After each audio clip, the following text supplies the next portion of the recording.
Okay. You ready? Let's do this. You're listening to Explore Magazine's Live the Adventure podcast. This is the podcast that delves deep into the outdoors, will inspire, inform, and get you stoked to explore. And I'm your host, David Webb. Welcome to Explore Magazine's Live the Adventure podcast. I'm your host, David Webb. What drives you? What gets you out of bed in the morning? And how do you stay focused on this passion so that it enhances all other aspects of your life? Is it possible? Well, today we're talking to an expert in mindset-focused discipline and trail running. Anne Bouchard is a North Face athlete, professional trail runner, mom of two, and works in the world of corporate taxes. So she has a lot going on.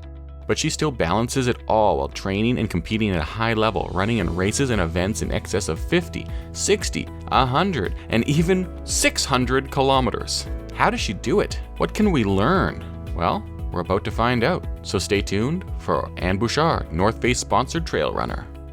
Anne Bouchard, welcome to Explore Magazine's Live the Adventure podcast. How are you doing today? I'm doing fine. What about you? Yeah, I'm doing great. Where are we talking to you? Where are you calling in from today? So today I'm in Bromont. It's a little town near a mountain, south to Montreal, on the other side of Canada. Yeah, we are 3 time zones away. I'm in Vancouver, so you're staying late for me today. It's the end of the day, so I appreciate that. But we're both enjoying hot weather. It seems like we're right in the middle of summer both, so that's good. I wonder if you could take a minute to introduce yourself to our listeners. I'm a trail runner. I guess that's the interesting part of it. But as a trail runner, I'm a little bit different than the other one. In the sense that I started to run really late in my life. So I'm a mom, I have 2 kids, and I have a professional job. I'm a head of tax, international corporate tax in an international company. So I'm not a physical teacher or whatever. And Definitely my job a far is cry not from trail running. Yeah. yeah, but it's a great balance in the sense that when I go trail run and I train, so I always say that I put oxygen to my brain and then I come back and I'm fully oxygenated and I give like better results for my intellectual work. So it's a balance. How old are your kids? So my kids are 11 and 14, and I started to run when I gave birth of my second child, Charlotte, which is my daughter. And so from something really, really like far in my mind that I could not reach, it came to my energy turbine, and I would say that I reached to higher potential of my personality and who I am because I run so much. So you started trail running after the birth of your second child. So that was 11 years ago. Why? I wanted to do something different. And I was always practicing sport, but I would say more technical sport than any endurance sport. And I wanted to go in that zone where it's so not comfortable when you run, Okay. So it comes to a battle with your mind because just stop running is so easy. You just stop. You're not going to fall. You're straight on your feet. And right. So, but to keep running and to keep going with the flow of running, it takes something special. You have to control yourself. You have to push yourself. You have to say, let's go, move on, 5 more minutes, 1 more K. And I wanted to get there in that zone. Yeah. So I've seen like crazy races all around the planet. And I decided, okay, I'm going to train and I'll go. We have this amazing race in Europe called UTMB, but there's a short version called the CCC, which is 100K, short but not short, right? And I decided I'm going to train just enough to get there. I've never heard anyone describing running quite like that. I totally see where you're coming from. You know, if you're engaged in a mountain sport, for example, you're mountain climbing or you're rock climbing or even you're skiing or something like that, you can't just stop. You know, if you're halfway up the cliff, you got to keep going. But running has that mental aspect where it's like, yeah, at any given point in time, you could give up to no real consequence other than disappointing yourself, perhaps. You know what I mean? Like you Yes, just give up and walk off the course or whatever, you know. it is. But it's an interesting, that's why it's such a strong mental sport. Yeah. Okay, so you start trail running. Obviously, I'm going to assume you started just recreationally. How did you get from that to 100 kilometers? I started in the city, right? Because at that time I was living Mm, in Montreal. So I had no wood per se okay. around me, even. So it was even, so I started to train, but I was starting from so zero Mm-hmm. level that like running on the road was just fine for me. Mm-hmm.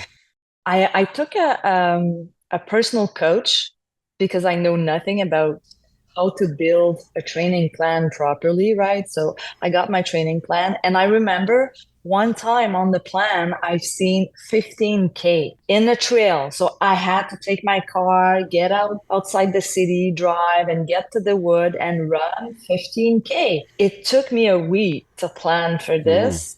The whole thing, music, gels, the whole thing. And then I remember feeling some sort of anxiety, like trying to put everything in place to run that 15K, right? And it was a big thing. Now every morning, 15K is just, you put my shoes on, no water, nothing, just shorts, shoes, outside. Of course, I'm living in the mountain, Yeah. so that's Yeah. easier. Yeah. I have less logistic to, I don't no longer have to be creative in terms of Mm-hmm. logistics, but still, so perspective evolve, yeah, from the beginning. For a lot of people, 15K would be a very sizable run. That's a long run for the It average is a person. size, yeah, What happened after that first run? So you went out, you took a week to prepare, you were training, you went out and you did it. yeah. And what changed that allowed you to Okay. just sort of take it on more regularly and more casually from that point? When you know that you're capable to do something, then I think it's just human. You want to redo it, right? Mm-hmm. So from that point, I started to train for a 50K. Mm-hmm. That was at the end of the summer. So in October, early end of September, whatever, early October, and then I went in Vermont, USA. I ran my 50K and I got it, and I was like, wow, this is so cool. Next year, so already because And that planning was that a race, a races, 50K race it, that you did? Yeah. yeah, it Mm. was a 50K race and I had a great experience. Like the event was like so well organized, the vibes, the people, the food, like all the aid station. We had so much fun Mm-hmm. running 50K in Mm-hmm. the mountain. So I decided, next year I'll do 65. So in your mind, you're committed Mm-hmm. because you succeeded in 50, then let's try 65, right? But the year after, I went for those 65K, but training in the same manner than for my 50. And I suffered. Mm. I suffered. It was so hard. This is exactly where I told myself, okay, I'm going to train just as much as it takes to not suffer in those races. I want to have fun. So how did you figure that out? How did you figure what that would take to have fun? Everything you don't like to do in training, you do it more. Okay. So, but even at that time, I would say that my training was not that sophisticated as if I compare to right now with the coach that I have, and because it's a coach that trains specifically for trail, like long distance trail. So I have to work on some running components that back in the time I had not to work on. But yeah, so you have to be resilient enough and accept to again go outside the comfort zone, because outside the comfort zone needs to be in training to be in the comfort zone at the race, right? Because if you always train in the comfort zone, then you're going to be outside that comfort zone somewhere in the race. Yeah. That's for sure. Yeah. How did your life begin to change at this point in time? Because you've said Yeah. that Good question. running has given you so much oxygen to perform in your job and probably in other aspects. Like, so you start running, you've trained for your 50, you've trained for your 65, you've revamped your training. How is this affecting your life? How is your life changing for the better at this point in time? And of course, if you want to increase like training volume, you have to change something on your daily routine, right? You cannot expect to have the same result if you do the exact same thing. If you want to have a different result, you have to change something in the process. I have changed my schedule in the sense that I started to wake up very early in the morning because in my Anne is really efficient in the morning. Okay. Every human is different. Me, it's in the morning. So I said, let's wake up at 5:30. I started at 5:30 and I'm going to go run a 10K every morning during the week. Then I take care of the kids, I go to work. And at that time, I was working for Cirque du Soleil and we had a huge gym. So I was able even to do additional like training in at lunchtime, right? So I was training twice a day in the morning, early before taking care of the kids, and at lunchtime. Yeah, I have created time for more training. And then down the road, I realized that, okay, I'm going to have to change a little bit the sleeping schedule as well. I realized that nutrition also has a huge effect on training. And even more, like right now, I'm even more changing things and always trying to adjust, right? When I see in the training, like huge training, I will intentionally schedule the supper more appropriate, like more carbs. Like tomorrow, I have a speed training. I had rice tonight just to make sure that I have my carbs. And it's about quality training. Right. So all these little things, they impact the quality of your training. Yeah, that's great advice. I think anyone who's works full time or is a parent or both, in your case, finding that time, adjusting your schedule. I mean, when you said 5:30 a.m., how much of a change was that to when you were normally getting up? It was an hour. An hour, approximately. Yeah. An hour and a half. Right now, see, I started at 5:30, then 5, then 4:30, and now it's 4. Oh my gosh. And I said, okay, I cannot go any further than that. So and sometimes 4, it's something because I know when I get tired and I struggle to wake up and push myself out of the bed, then okay, I have to get a good night of sleep if I want to continue with that, right? So it's about observing as well what's going on inside. You seem very disciplined. Were you always this way? No. There's a documentary. I went to run in Patagonia in March. So crossing the Andes from Bariloche, Argentina to Reloncaví, Chile. The storyteller asked me, what's so special about you? What do you have? And I said, I have nothing more than anybody else. If I have something, I have discipline. It's the only thing different that I may have, right? Otherwise, I think it's just structuring everything, all the pieces and the puzzle to make it work. In my job, we talk a lot about the meeting of desire and discipline, and it sounds like you have that desire and you have that discipline, and the rest, you can really use that to just to build the rest in, to structure the rest in, and the rest will begin to fall into place. But you obviously have the desire and the discipline. From this point on, you're getting up early, you're training, you're running. Today, you're a North Face athlete. You've run many different countries all over the world. When did that really start to take off for you? When did this go from something that was a passion to something that was on a professional level, working with brands, traveling the world? When did that start to happen? So I would say that I started to win race first. And it was like kind of a surprise for me, right? So if you started at 11 years ago, when was your sort of first start to when you started to have that success, the when you were winning? I think 3 years. And then I've met North Face.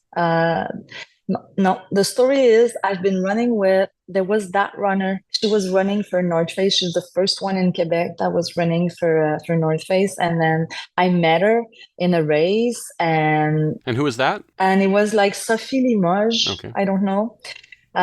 She doesn't run anymore, but and that's the thing. I ran with her, and she had like a bad experience in the race, but we had so much fun together. So that race, it was the end point. She decided that she was quitting racing, and she called North Face and she said, "You know what? If you want to replace me, I strongly suggest you get in touch with Anne Bouchard." 2 months after that, I went in Ontario to race a North Face challenge, and all the reps were there. And then so I went on the podium, and they said, "Oh, but it's Anne Bouchard, the girl that Sophie has suggested we get in touch with." And so we went out for supper, and we had a fun time. And because North Face is all about, it's not only performance. You have to be human first and fit the value and the mission of North Face. So they took time to meet and to get to know me. And so we started very slowly. Like at the beginning, they were providing me gear to run and everything. And then I was running more longer distance, winning more races, like starting to travel, and then creating FKTs and more running adventure. And then this is, the more you do it, funny, the more opportunity you have to do it, and then you just jump in. They're giving me so much because they believe in the adventure and what I'm sharing with those adventures. So, yeah. For anyone listening who doesn't know what an FKT is, that's a fastest known time. So you have some FKTs under your belt. That's great. What was the first one of those that you managed to achieve? My FKT that I only have one. Okay, you got to one. be honest. Yeah. It's a 650K. Oh my gosh. It's a big. It's a big one. Oh, I'm getting exhausted just hearing that.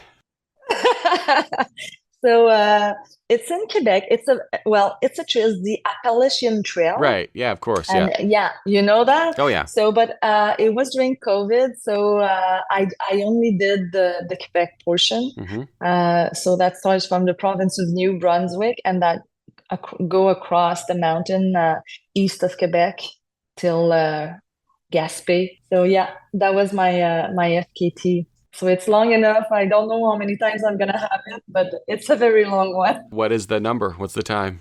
It's a thing about me. I don't really remember all my time.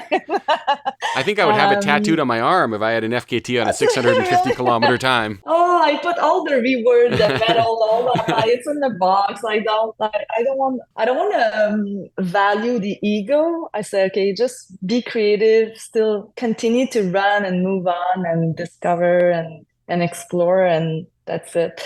So the rewards are not very important for me. It's 11 days. Yeah. The plan was to do it in 9 days. And it was one of the highest, biggest canicule. It was so hot. So we had to add 1 day to the adventure. So I said, okay, I accepted it. And then a little bit further, I had a really bad day. I was running in trails that I know, and I was completely lost in my mind because I was telling my pacer, I've never came here and I've never seen those trails, and I was a little lost. And then my crew decided that I needed to sleep a little bit. So they added an extra day. So we ended up doing it in 11 days. Incredible. 11 days, 650 kilometers on the Appalachian Trail. Congratulations. Thank you. I want to circle back to what you said, that, your medals and your trophies and your FKT is kind of not the most important thing to you. So what drives you? It's easy to value all these medals and the reward. But if you looking at, like, I don't want to forget them.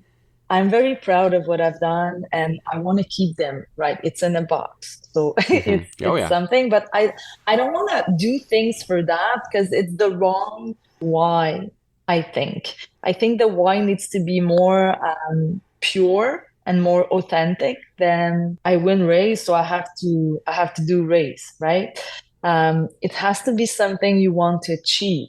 And running, the big why, the biggest why is really since I'm running and I have created that schedule and that discipline of nutrition and scheduling and organization of my life, it becomes so efficient so that I'm reaching and more into my potential as a human. I mean, I Mm. sit every morning in front of a computer.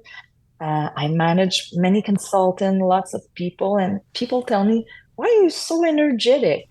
You're always happy." And I say, "Wait, but I'm full of endorphin, adrenaline. I just came back from running, right? It makes me so happy, and I there's always a solution. I'm so constructive, um, and yeah, I would say that I'm such a better human because I run." That it's almost addicted. Hmm. I'm addicted to that because I'm good when I do it. I remember I don't train on Monday. Okay. Monday is my rest day, and it's important, right? And somehow I started to cheat because people started to tell me, "What's wrong with Monday? You're you're so calm, you're so mellow, and then on Tuesday you're hyper, right? What's wrong?" I said, "But I don't train, so I'm just normal." Well, I've got you on a Monday today, and you seem very energetic, actually. So, but it's the normal. Yeah. But yeah, and then I started to cheat running like this 7K loop I have Hmm. around my house just to have a little bit Hmm. of a height, right? Yeah. So, and now I go further, and the why gets a little bit more deep, I would say, and it's a little bit outside the archetype what I'm doing. Like a lot of my friends' mother, they would not allow themselves that time to train. Oh, They definitely. I feel know exactly what you guilty. mean. The guilt, as a parent Yeah. myself, and I know my wife struggles with it. She has been running half marathons the last couple of years. About gifting yourself that time, permitting yourself to have that time. So yeah, I'd love to hear how you change your mindset because you should. There's no reason you shouldn't have it.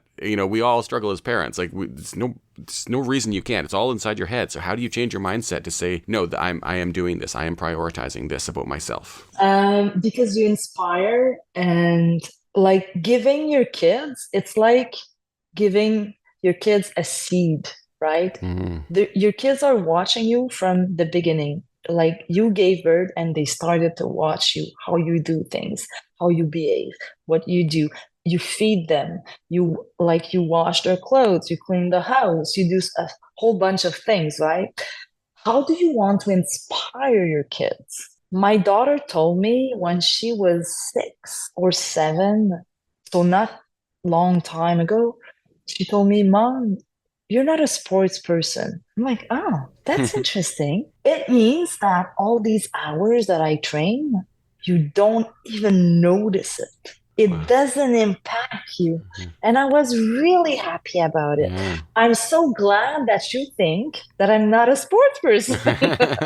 And then, but after that, like I had documentary on me, and then I started to bring her in my race, so she realized that I'm I'm in good shape, right? Yeah, yeah. But Yeah, she's not old enough to really see what you're doing. She just yeah, knows that, she's not missing out. She's not missing out on her or on anything. You're just always not here, at all. Yeah, you're just like everyone else. And then on the other side, my son, who is older, when he's having a rough time or he wants to jump into discipline, you know what he does? Hmm. He puts his running shoes and he goes to run by himself. So we got that from you. He got that. He got that. He totally got it. Hmm. He comes back and is so happy, but he doesn't do it with that discipline on a regular basis. But once in a while, I hear the door clap, he's out for running. I'm like, okay, in his mind, there's an option, there's a tool, and he's using it. That's perfect. So I have inspired my kids to do that rather than cleaning the house. I'm not saying that I'm not cleaning Hmm. the house.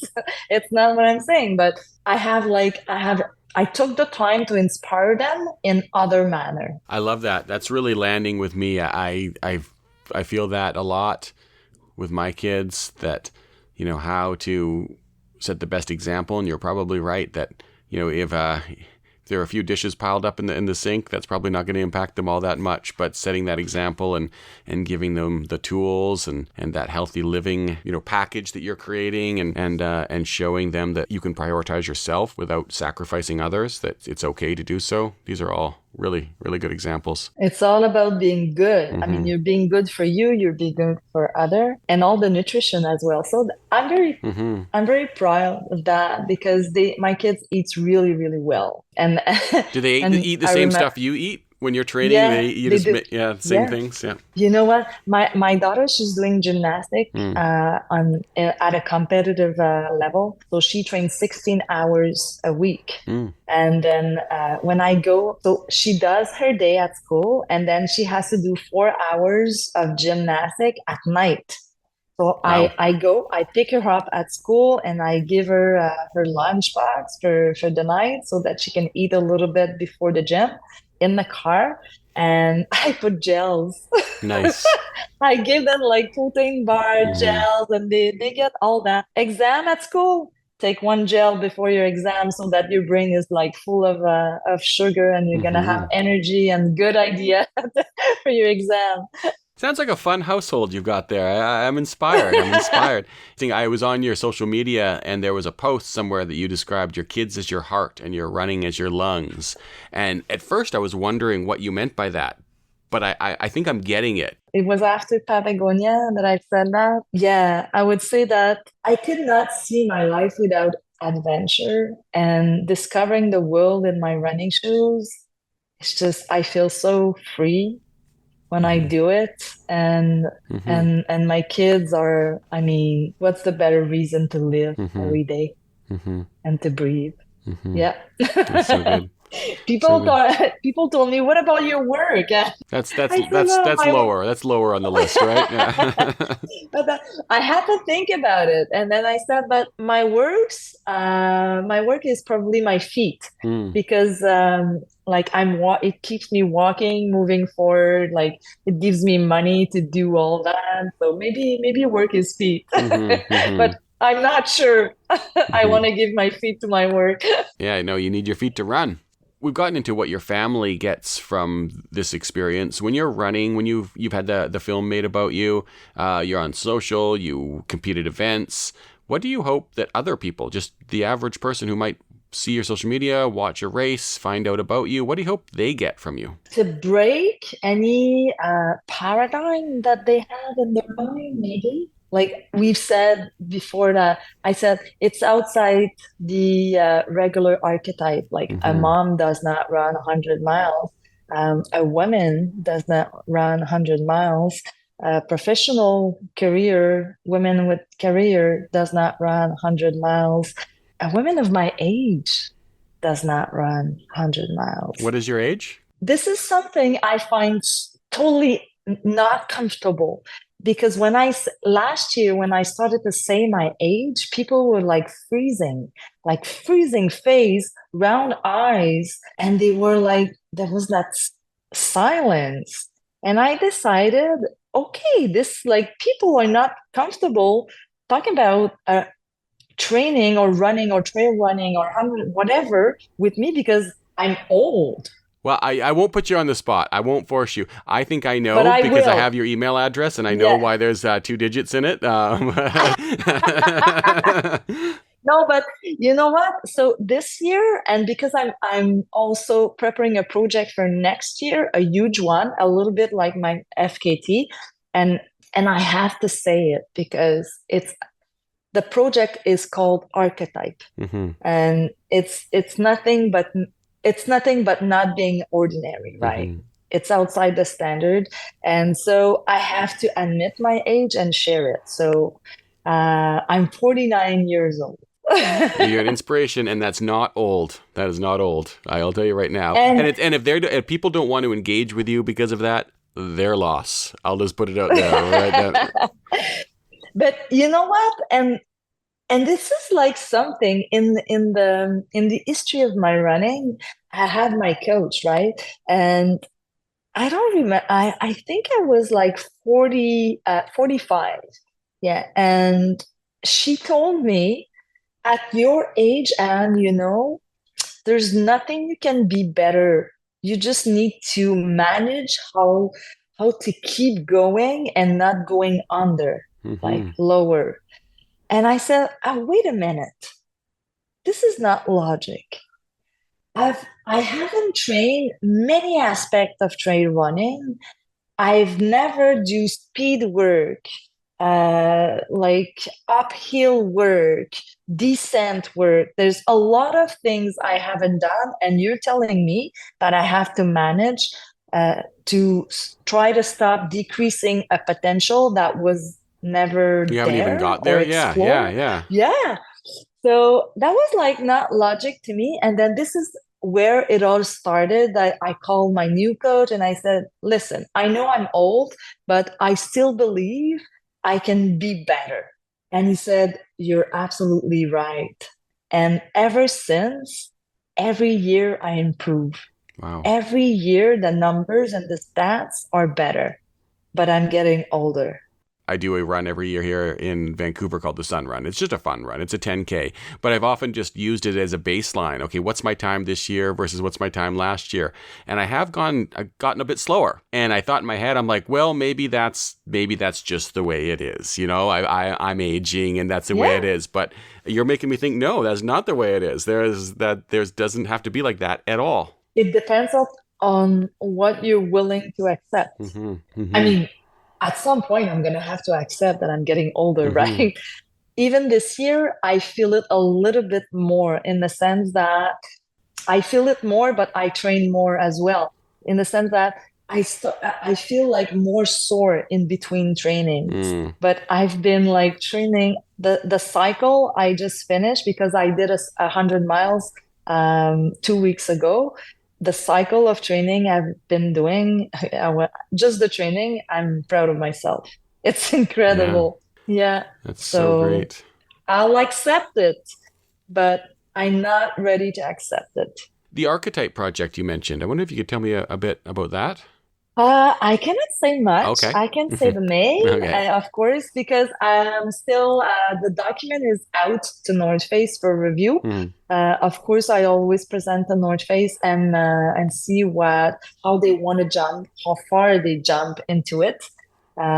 Do they want exclusivity, and shall we get other sponsors? Because there's a lot of cost because there's going to be a documentary. I need two storyteller, Hmm. filmer, crew, pacers. It's not in Canada, so we Hmm. all need to travel there, and it's a huge budget. So I want to keep it secret for Hmm. now, Well, I'm but it's excited. going to be amazing. It's going to be amazing.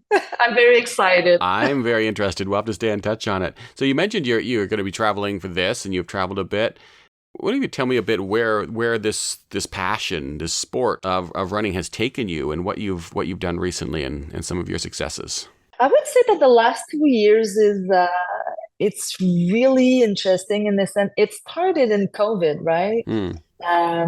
I had when Adrian started to coach me, he's from France, and European trail runner, they have such a big know-how. It's like trail running in Europe, it's so popular. It's just as popular as hockey Wow. in Canada, right? So, um, so I started to plan races here and there in the world, and then COVID came, right? So everything has been canceled. Hmm. So we started with that FKT thing, but to train for the FKT, I booked some races in Canada, in Quebec. But the thing is, I've been winning all year for these races, the FKT. So it's been an amazing year for me. I don't know why. Maybe less pressure, maybe because it was home or whatever. And then So after that, I said, okay, I'm really ready to make 1 year just like a pro elite runner. And then I took all the registration that was in place before COVID and I aligned them all in the summer. And it started in Norway, the 100 miles in Norway, the Lofoten Sa, Mm. 100. And this was just amazing. I mean, Norway is wow. There's like Hmm. no better place on earth, I would say, Wow. for many aspects. But it was like I had no crew, which is rare because sometimes when the more you put in place for a race, especially when it's a longer race, like 100 miles, everything contribute to a good result. I was like alone in Norway with no crew allowed because they are very environmental oriented. Mm. And then the more, if you bring your crew, it's more cars, more people. For them, it's there's a huge print on the environment. So they said if you runner, you can run, but no crew to avoid people. So yeah, that was a quite an experience. And I had a huge storm on top of the mountain, and we've been like rescued by mountain people. And then like after spending 3 hours whatever on the little house on top of the mountain, I looked at the five other guy that was with me and I said, ciao, I'm putting back on all my clothes, my wet clothes, and I'm going down that Wow. mountain. I'm gonna win that race.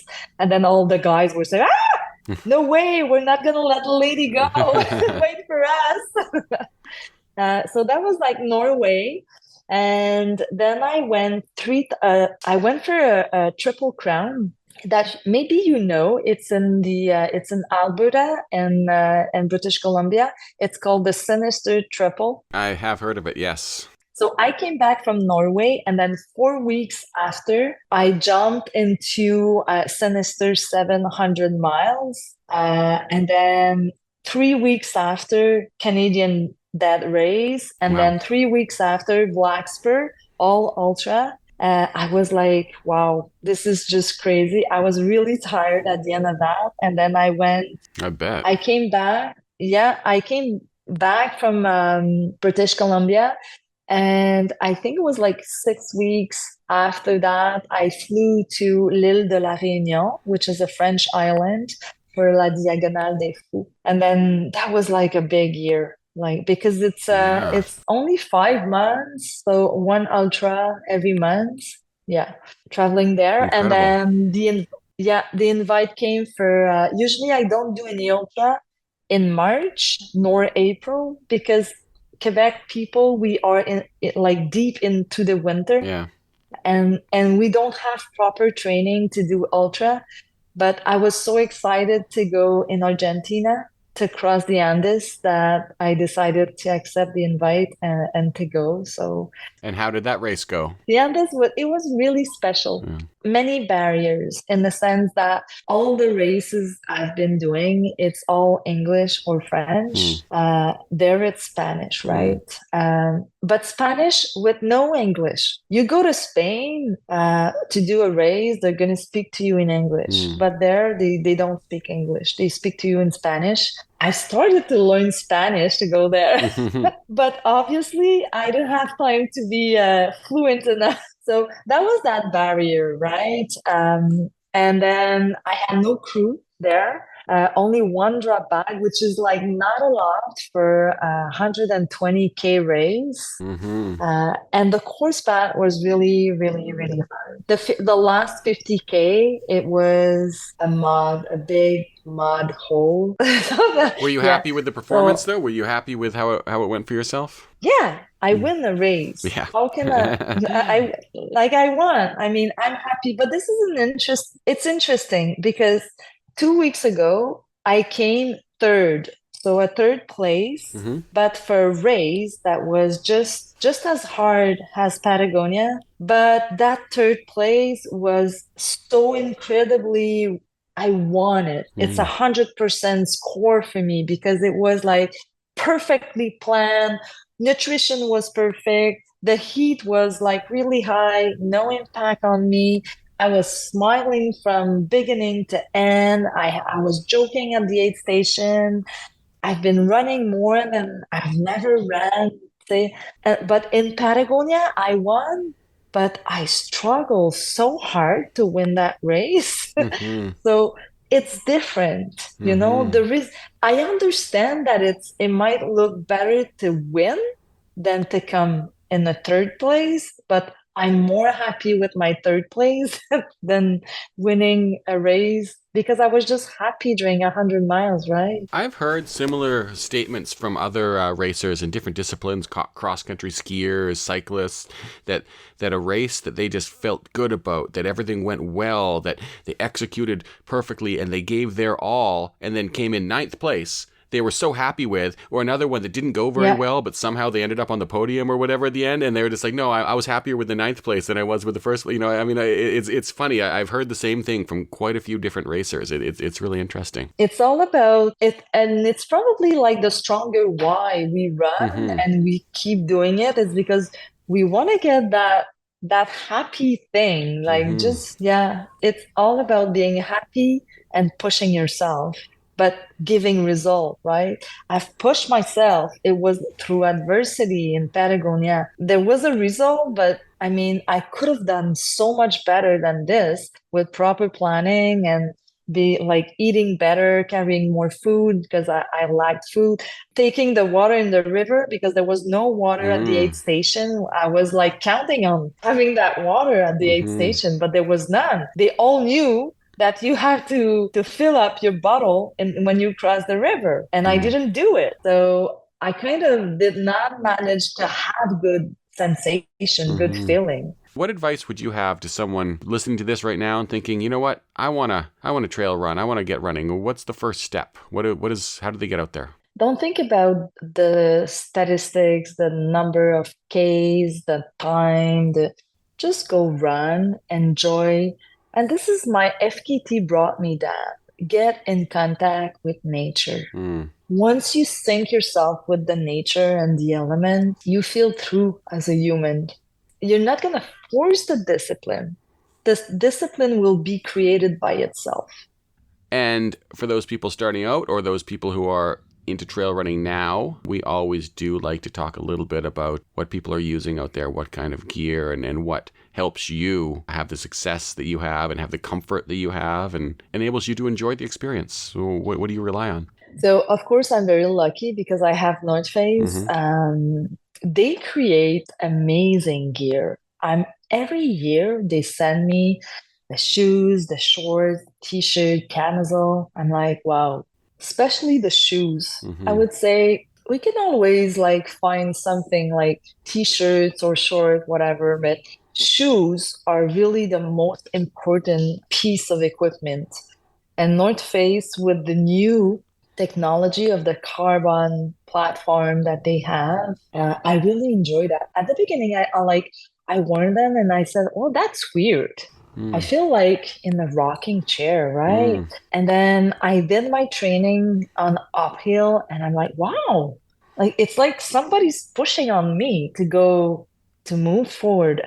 And on the big training, it's absorbing so much of the stress that you recuperate faster training after training. Nice. The shoes, I would say that technology is key with the volume of training we do. And I would say that for if you train in the winter, I mean, they have the best gear to train in the winter in the sense that they have that shell called Future Light. Future Light is a technology like a millions of nano spaghetti all together, tight enough to be waterproof so that the water drop will not go in, but loose enough to let the heat out, the vapor out, Mm-hmm. so you don't get wet.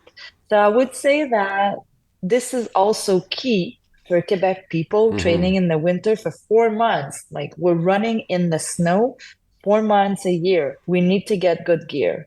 And that leads into the enjoyment of the experience, of course, of having that comfort and that ability to not be in pain afterwards. Especially if you're starting out, you're not going to want to suffer, right? Right to begin with, you're going to want to enjoy the experience, and then you can get into the suffering once you start going on. Yeah. But yeah. If we wanted to find out more about you and what you're up to, where could we look you up? Well, I would say Instagram first. I don't spend a lot of time, maybe not as much as other athletes. And I'll be really honest with you. I pay somebody to do it because I don't have time. You're too busy running. You're too busy running. Yeah.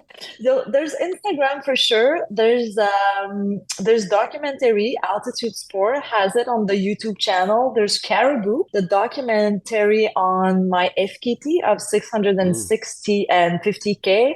Right now, it's not publicly out because we still do private representation, but Amazon has bought the rights, so it's going to be out probably. Nice. Yeah, I'm really happy about that. Yeah, maybe next year you'll see the other one on Archetype if I get it. I'll post the links to your social feed and the documentary and anything else we have on exploremag.com/podcasts. I appreciate your time today. This was really inspiring to me as a parent and a human and someone who loves to get outdoors and push themselves. Any final thoughts for our listeners? Get outside the comfort zone. That is good advice for everyone. Thank you so much. I appreciate your... I have... Oh, one more? Never stop exploring. Never stop exploring, of course. Thank you, Anne. Wow, I'm truly inspired by this. I'm not going to attempt an FKT on the Appalachian Trail anytime soon, but carving out that space to pursue your passions, rejecting the aging archetype, setting great examples for the people in your life, and prioritizing what's important, well, those are lessons to take to heart. I hope you enjoyed today's chat as much as I did. And if you're looking to get into trail running, or you're already into trail running and you want to enhance your enjoyment and performance, check out thenorthface.com and peruse their awesome selection of trail running gear. The new Summit series, particularly exciting. Thanks for joining me today. I'm David Webb, and hey, live the adventure.